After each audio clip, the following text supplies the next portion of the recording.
Assalamualaikum warahmatullahi wabarakatuh. Kembali lagi di podcast Fakultas Kedokteran Universitas Muhammadiyah Palembang.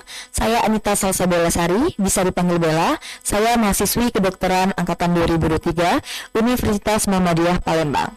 Baik, pada episode kali ini kita akan membahas topik yang sedang hot, happening, dan juga mungkin relevan dengan yang sedang masyarakat alami sekarang, yaitu dengan judul topik ISPA dan juga hujan. Apa sih yang perlu diwaspadai?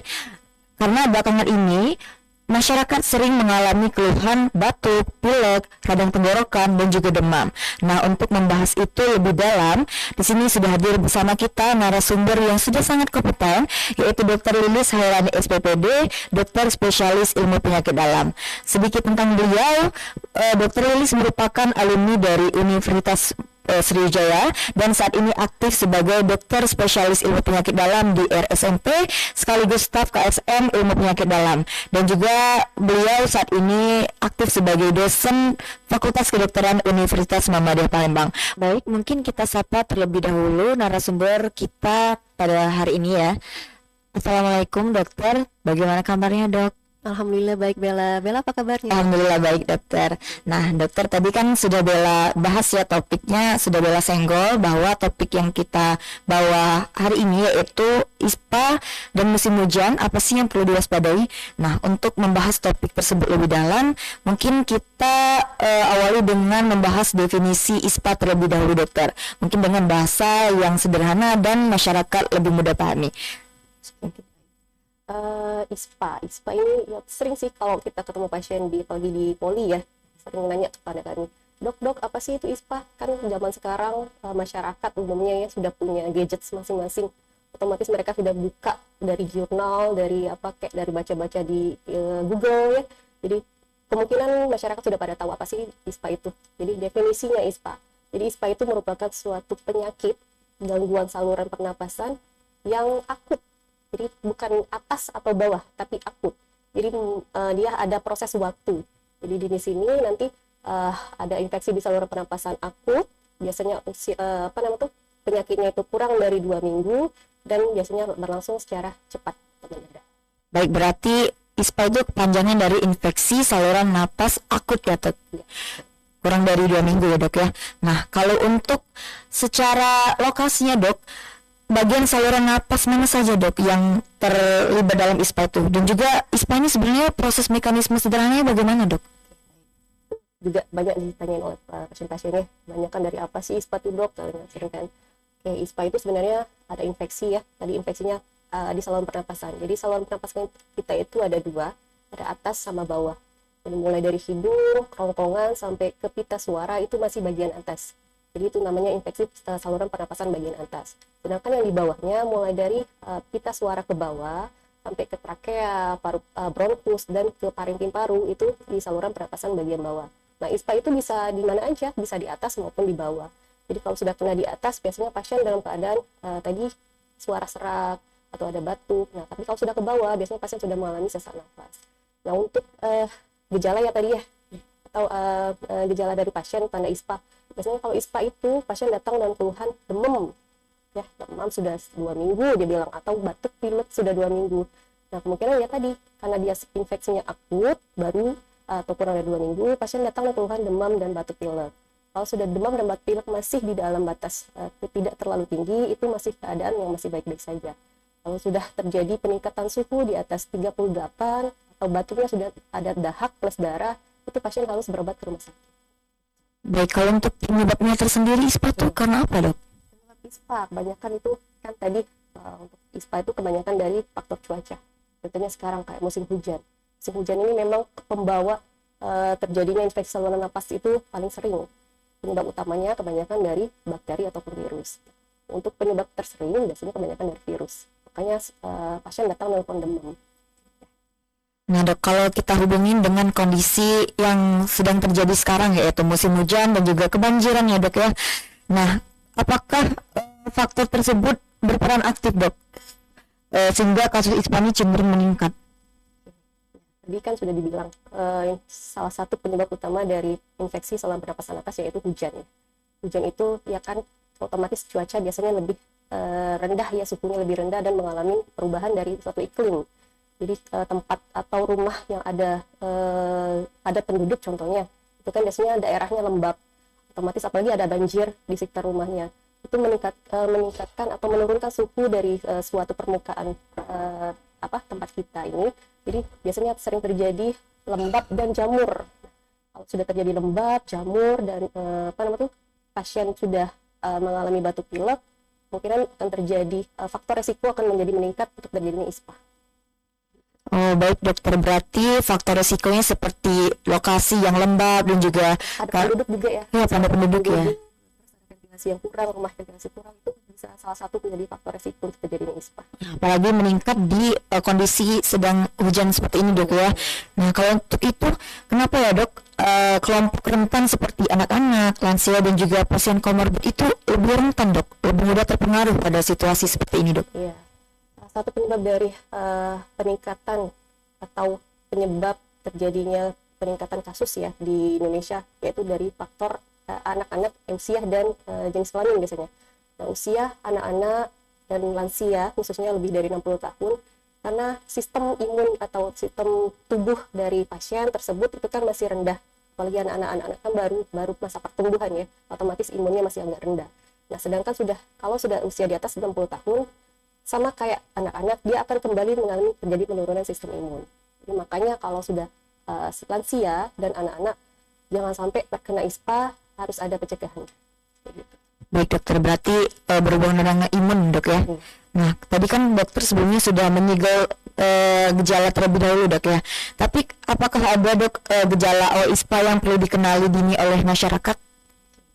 Sebenarnya pasien itu sudah pada tahu sih kalau gejala utama pasien itu datang nanti ke kita. Dok, saya ini datang dengan keluhan batuk biasanya dok, batuk, demam, sesak. Apakah saya ini ISPA ya dok ya? Itu kan sering ya pertanyaan dari pasien.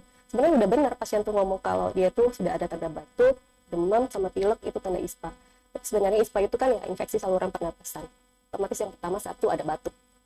Batuk disertai biasanya awalnya kering dulu terlebih dahulu. Lama-kelamaan kalau sudah terjadi peningkatan anti-inflamasi yang ada dalam tubuh kita, inflamasinya meningkat, otomatis nanti akan mengeluarkan bronkus ya. Bronkus akan mengeluarkan mukus akan menjadi batuk. Nah, batuk tadi akan mengeluarkan dahak. Oke, batuk disertai dahak yang pertama. Yang kedua biasanya ada demam. Peningkatan suhu tubuh di atas normal. Jadi kalau sudah ada peningkatan suhu tubuh di atas normal, otomatis pasien mengalami demam. Yang ketiga biasanya ada batuk tadi, kalau sudah kelamaan atau sudah terjadi imunitas yang menurun, biasanya ada disertai dengan darah. Jadi kalau sudah ada disertai darah, kemungkinan akan terjadi komplikasi yang serius ya. Yang ketiga, empat, biasanya pasien dalam keadaan mudah lelah, mudah capek, sudah keringetan, terus pasien tidak mau nafsu makan lagi, ya kemungkinan bisa terjadi karena tadi faktor imunitasnya sudah menurun. Baik dokter, kalau misalnya tanda peringatan yang menandakan bahwa kondisi ISPA tersebut sudah memerlukan evaluasi medis segera, itu bagaimana dok? Kalau sudah mengancam nyawa ya, itu maksudnya ya. Mungkin kalau sudah mengancam nyawa, nanti pasien mau kita apain gitu. Jadi kalau sudah ada batuk disertai dengan darah yang banyak ya, kalau sudah hanya batuknya sesekali saja, hanya bercak-bercak darah saja, itu masih tidak terlalu bahaya.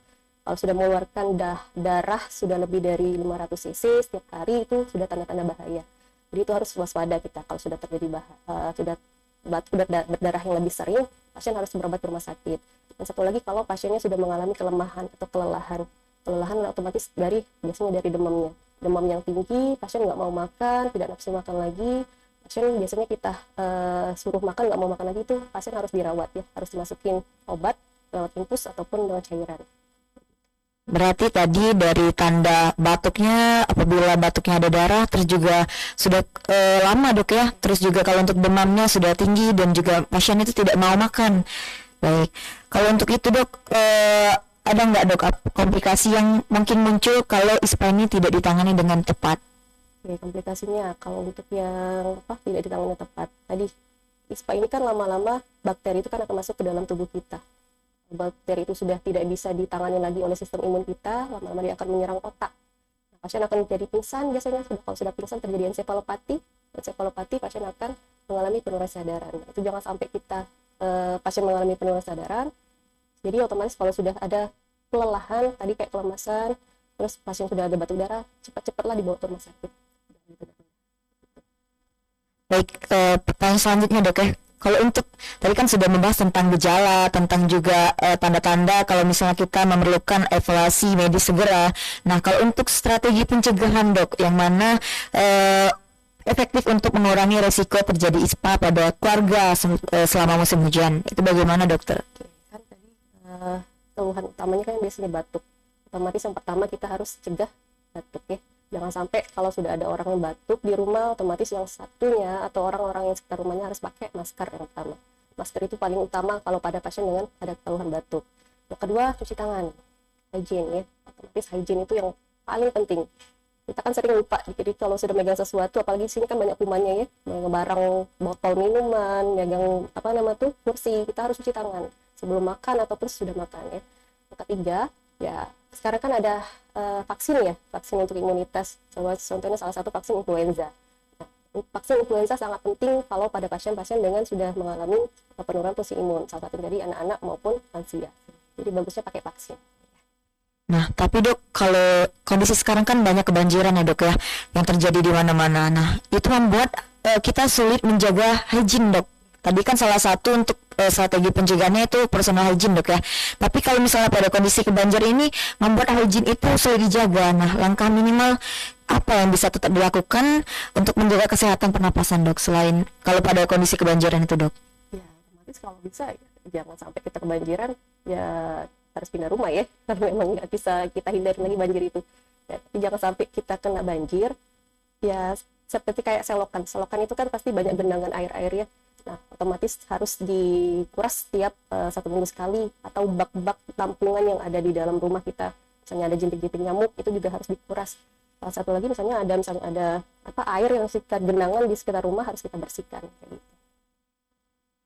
Baik dokter, mungkin kalau misalnya posisinya pasien ini sudah sakit ya dok ya, ini langkah awal apa dok yang harus dilakukan oleh orang tersebut ketika mulai mengalami gejala batuk, pilek, dan juga demam? Langkah awal sebenarnya yang pertama, kalau masih sehari 2 hari, cukup banyak minum air putih dulu ya, istirahat total dan banyak minum air putih. Kan sebenarnya sistem imun di dalam tubuh kita itu bisa melawan kuman tersebut asal memang kuat sistem imun kita. Tapi kalau sudah lemah, biasanya kalau sudah 3 hari, 4 hari, sistem imun tubuh kita tuh sudah tidak bisa lagi melawan penyakit tersebut. Nah, kalau sudah 3 hari, demamnya masih tinggi, batuknya masih tinggi, pasien harus minum obat. Nah, obatnya tidak boleh minum obat sembarangan, jadi harus periksa ke dokter. Nah, tadi kan dokter sudah menyinggung tidak boleh minum obat sembarangan. Nah, kalau dalam kasus tertentu, kan biasanya orang itu sering minum antibiotik ya dok ya, sering dijual di warung-warung tanpa resep dokter. Nah, kapan sih dok antibiotik itu memang harus dibutuhkan dok? Apakah boleh tanpa resep dokter?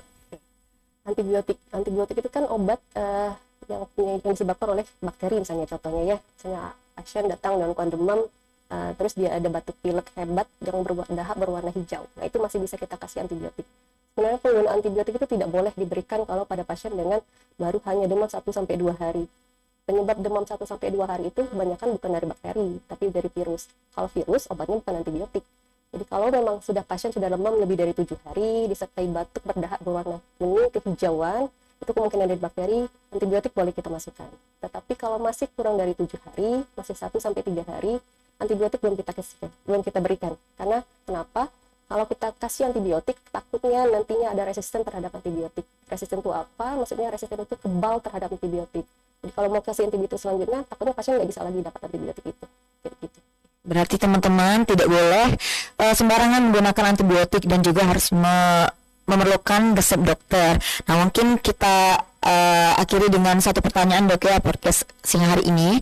Apakah dokter ada pesan yang paling penting untuk masyarakat dalam menghadapi musim hujan dan meningkatnya kasus ISPA seperti kondisi saat ini dokter? Jadi pesannya, setiap hujan itu belum tentu kita pasti akan terkena penyakit ya.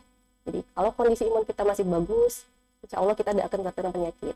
Tapi kalau sudah imun kita turun, ya kalau kita nggak jaga kebersihan lingkungan, sanitasi hygiene-nya jelek, terus misalnya ada orang batuk kita nggak pakai masker, ya otomatis kita akan terkena penyakit. Penyakit apa? Ya kebanyakan penyakitnya ISPA. Ya.